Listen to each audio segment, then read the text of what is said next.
Hello, in this video we'll be using Exchequer's OLE functionality to load job costing budgets from Excel up into Exchequer. To do this we need to first establish three fundamentals. Firstly, the type of budget we are loading, either one budget for the length of the job or a budget to be entered per period in the life of the job. Secondly, the level at which you wish to load the budget within the job, either at category or analysis code level. And thirdly, check that the OLE functions have been installed on either your PC or laptop. So to cover the first stage, you first need to log into Exchequer itself, go to Utilities, System Setup, General Settings, and then to the Job Costing tab. Here you can see there is a checkbox to either split your job budgets by period, or if you leave this unticked, then it will be one budget for the whole life of the job. Once you've set that correctly, please remember to click on OK within the System Setup window for the system to take the change. Secondly, we need to decide at what level we're going to load the budget into the jobs. This can either be at category level, so folder level, or it can be at analysis code level. The analysis code level is where we actually enter all of the costs and the revenue into the job. You can see here in the PowerPoint slide that we use a different OLE function depending on whether we are saving our budget at category or analysis code level. In our example, we're going to be saving our budgets at analysis code level.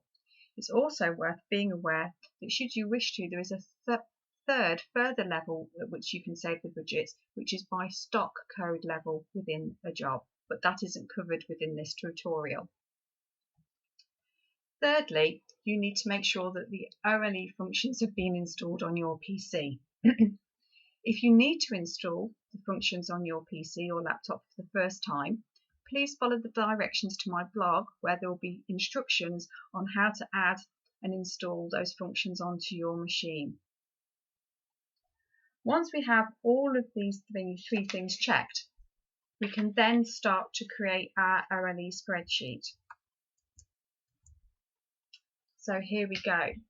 In A1, I'm going to type in the word company, and in B1, I'm going to type in ZZZ02, which is the company, the Exchequer company I'm going to load the budgets into.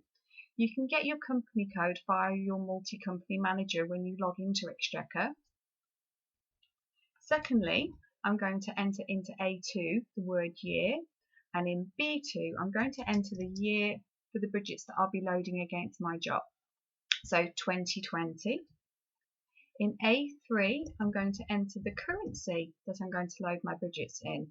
And in B3, I'm going to enter 0 because I'm going to enter my budgets in the consolidated currency within Exchequer. And then in A4, I'm going to type in the word job. And then in B4, I'm going to type in BAT01, which is the job number that I'm going to use in our particular example. So that's the base information that I need to start my budget load into Exchequer. The next thing that I need though is all of the analysis codes that I will use within that job. The easiest way to get those is to log into Exchequer itself and go to Reports, Visual Report Writer, and then from within the Visual Report Writer go to the Job Costing folder, and in here you should find a list of analysis codes. Once you've got that report highlighted, click on Print, choose to export via CSV, and then choose where you would like that CSV file to be saved on your network. I'm just going to choose for mine to be saved straight onto my desktop. I already have a file, I'm just going to replace it, and then I'm going to ask Exchequer to open that CSV format file for me as soon as it's been created. So I'll click on OK. And here are all of my analysis codes in column B. So I'm just going to highlight all of my job costing analysis codes on this report. Just keep scrolling down. There we go, there they all are. And I'll right click and copy those and then paste them into our workbook. So there they all are in our OLE spreadsheet. just going to pop an extra row in here to make it look a little bit neater. And then I'm going to enter our period numbers going across the rows. So 1, 2, 3. Just drag that along to get all 12 periods. And there they are. And then we're ready to load our budgets.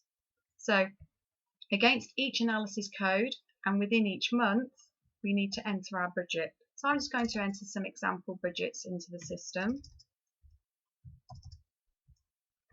So you can see how they'll get loaded. And I'm just going to copy those across all 12 months.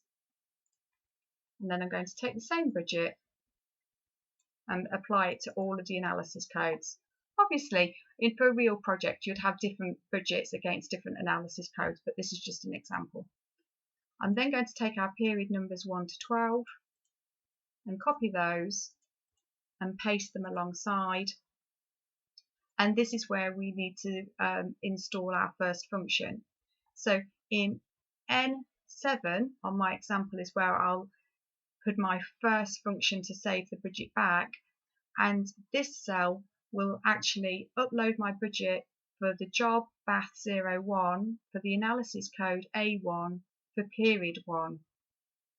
To find the function that I need, I go to my insert function icon in Excel. Then from our categories, I select user defined. And then the function that I need, if I just scroll down, is ENTJC.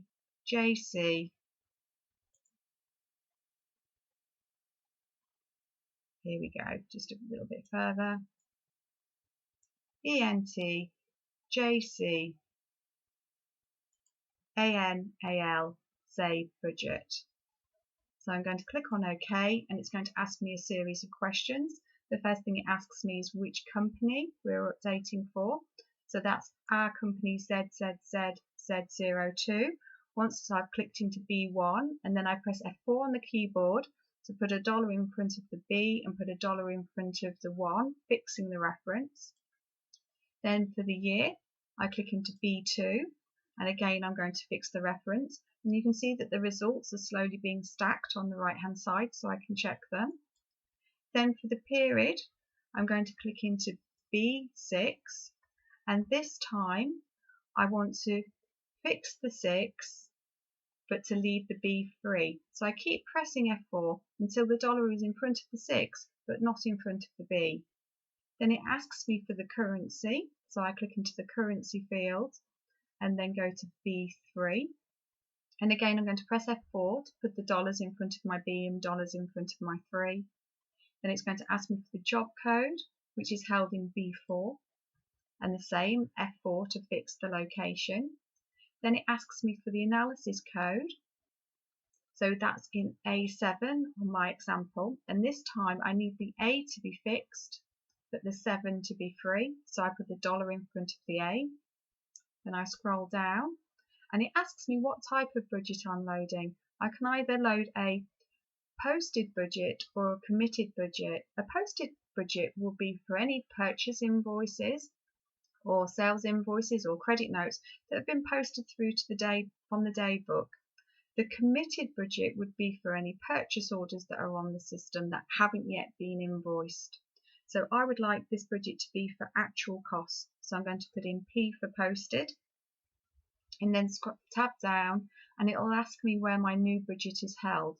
Well, my new budget for my analysis code A1 period 1 is held in B7, so I click into B7. It's now going to ask me to log into the system to make sure that I've got the right access rights to be able to save budgets back into Exchequer. So there I've logged in, and here you can see that it's now confirming that that budget has already been saved back directly and dynamically into Exchequer because it's a live link. I have created another tutorial where it shows you where you can temporarily switch that link off and then update when required. So I'm going to click on OK, and now I can drag my function all the way across to include all 12 of my periods, and then all the way down and you can see that it's just calculating because it's updating Exchequer now with my budget for my job, for each of my analysis codes and for each of the periods. So just going to wait for that to finish processing and get to 100%, and then we can log into Exchequer to see the budget held within the system itself. So now if we go into Exchequer and go into job costing, and I'm going to find our job, Bath 01, and then if we go and have a look at our periods and open labour, you can see the budget's now been saved within the system. Now I applied exactly the same budget to every analysis code, and that's why it's come down the same figure for each analysis code. But as you'll see for your examples, that they'll come through all differently. And if there isn't a budget that you wish to apply, then you'll just get a gap against those individual analysis codes. I would always suggest that you test upload OLEs into a test environment first before you apply them to a live environment. So use your demonstration or training companies. I hope you found this video useful. Thank you very much for watching.